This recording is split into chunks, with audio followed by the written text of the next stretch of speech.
तो जैसे किशोरी जी ने नेत्र बंद करके स्मरण कियो तो किशोरी जी पूरे ब्रजमंडल में भ्रमण कर आई, लेकिन ठाकुर जी नहीं मिले।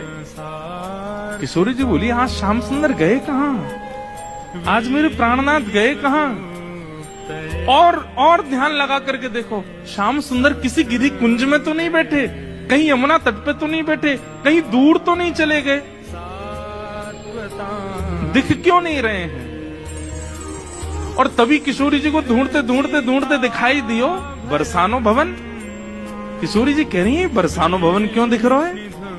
तभी किशोरी जी को दिखाई दियो अपनो ही निकुंज, ये मेरो निकुंज काई को दिखाई दे रहा है। अरे कहीं ऐसा तो नहीं श्याम सुंदर यहीं कहीं छुप करके बैठे हैं?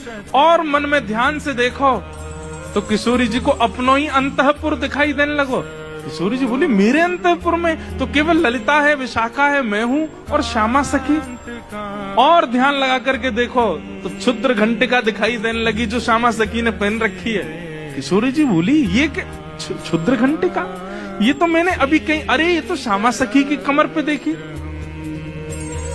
और जब और ध्यान लगा करके देखो तो घूंघट के भीतर कमल नैन मटक रहे हैं, इधर उधर आंख मटका रहे हैं। तुरंत किशोरी जी ने नेत्र खोल करके गई, श्याम सुंदर आप तो सामने ही खड़े हो।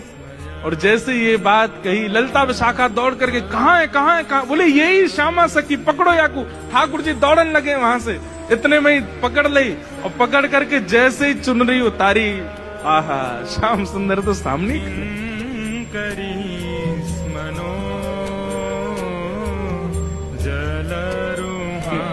आहा नथपेसर पहनी है नाक में, ऐसी सुंदर बिंदी लगा करके आए, काजल लंबो लंबो खींच के आए, अपने घुंघराले केशन की बढ़िया बेणी गूंथ करके जैसे कोई छोरी तैयार हो ऐसे बन के आए। किशोरी जी बोली, पकड़ के रखो अब इनको, ने रज रज के देख तो लूं आज, हैं सामने आए के श्यामा सखी बन के अपनी बुराई कर रहे हो मुझसे। अरे श्यामा